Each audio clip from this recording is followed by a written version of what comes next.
ये जो लाल सिंह बस्ती निगाहा रोड जो 3-4 छोटे छोटे मोहल्ले इकट्ठे हैं इस एरिया में और धर्मकोट में कासो किया जा रहा है, जिसमें कि करीब टोटल 250 की फोर्स लगी है। 2 एसपी, एसएसपी साहब खुद, डीआईजी साहब, मैं चंडीगढ़ से आया हूँ और 250 की फोर्स जो कासो ऑपरेशन सुबह से कर रही है। तो ये जो 2 एरिए हैं इसके अंदर पूरी नाकाबंदी करके और इस बस्ती में करीब 35-37 घरों की हमने तलाशी ली है और उम्मीद है कि हम करीब 4 के करीब एफआईआर इसमें दर्ज करेंगे, अभी प्रोसेस में है। तो ये आज का जो कैसो ऑपरेशन है बड़ा अच्छा चल रहा है, अभी चलेगा और इसके बाद में जो कुछ रिकवरी होगी और एफआईआर होंगी उसकी इन्फॉर्मेशन आपको एसएसपी साहब अलग से दे देंगे। सर और कहाँ इसके अलावा सर्च?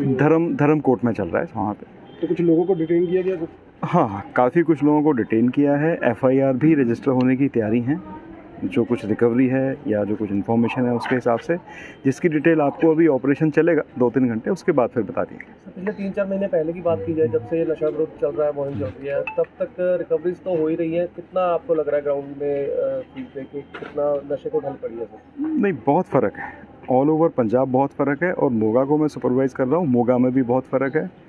जो स्टेटिस्टिक्स हैं वो बड़ी एनकरेजिंग हैं, चाहे एफआईआर जितनी दर्ज की हैं, जितने स्मगलर्स को अरेस्ट किया है, और सबसे बड़ी चीज़ है कि जो सप्लाई चेन है वो काफ़ी हद तक टूट चुकी है। अब ज़रूरत इस चीज़ की है जो कि सरकार भी और हम भी बार बार हमारी संपर्क मीटिंग भी होती है, उसमें भी हम सभी लोगों को गुजारिश करते हैं। अब ज़रूरत है कि ये जो नशा करते हैं बच्चे लोग, उनको फैमिली वाले, मोहल्ले वाले, समाज वाले सपोर्ट करके उनको इस चीज़ के लिए एनकरेज करें कि वो नशा छोड़ें, वो नशा मुक्ति केंद्रों में जाएं, ऊट सेंटर में जाएं, ताकि धीमे धीमे ग्रेजुअली जो प्रोसेस है उसको अडॉप्ट करके। तो आपके माध्यम से सभी को मैं यही कहना चाहूँगा कि एक तो हमको इन्फॉर्मेशन ज़रूर दें। आम पब्लिक को मैं गुजारिश करूँगा कि हमको इन्फॉर्मेशन दें, अगर कहीं नशा बिक रहा है तो उस पर हमारी तुरंत कार्रवाई होगी। स्टेट लेवल का एक हेल्पलाइन नंबर भी ऑलरेडी सबको दिया हुआ है, जिसमें कि जो इन्फॉर्मेशन देता है उसकी पहचान बिल्कुल गुप्त रखी जाती है। गुप्त रखने का मतलब यह है कि जो कोई उस नंबर पे कॉल करेगा तो उसका नंबर उस पर डिस्प्ले नहीं होता, सिर्फ इन्फॉर्मेशन डिस्प्ले होती है। तो मेरी सभी से गुजारिश है आम पब्लिक से कि जितना ज़्यादा आपका सहयोग हमको मिलेगा, हम सभी पंजाब की भलाई के लिए, बच्चों की भलाई के लिए इसमें सक्सेसफुल हो पाएंगे। सर कुछ लोग ताई इन्फॉर्मेशन नहीं देंगे कि वो बाद ਵਿੱਚ ਕਹਿੰਦੇ ਸਾਡੀ ਦੁਸ਼ਮਣੀ ਪੈ ਜਾਂਦੀ ਹੈ, ਲੋਕ ਦੁਸ਼ਮਣੀਆਂ ਕਰਦੇ ਨੇ ਬਾਅਦ। नहीं, इसमें हमारा पूरा एश्योरेंस है कि एक तो पहचान गुप्त रखी जाएगी।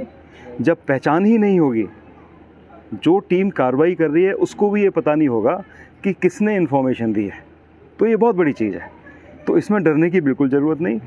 अगर 1-2% ऐसा होता भी है कि पहचान कहीं लोकल लेवल से अगर आउट हो जाती है तो उसमें हमारी पुलिस, लोकल पुलिस तुरंत कार्रवाई करेगी, ये मेरा बिल्कुल एश्योरेंस है सब लोगों। सर कई बार ऐसी तस्वीरें सामने आती है, कोई खाली प्लाट है, खाली जगह, वहाँ पे जो एडिक्ट है वो नशा करते नजर आती हैं, उसके लिए पुलिस क्या जरूरत है? नहीं, इसमें जितनी भी कमेटी हैं, आपको ध्यान होगा कि पिछली बार मैं संपर्क मीटिंग में आया था तो उसमें इनफैक्ट 65 गाँवों की पंचायतों ने मता डाला था कि जी हमने अपने गाँव को, उसी तरीके से कम्युनिटी के वार्ड्स ने भी मता डाला था।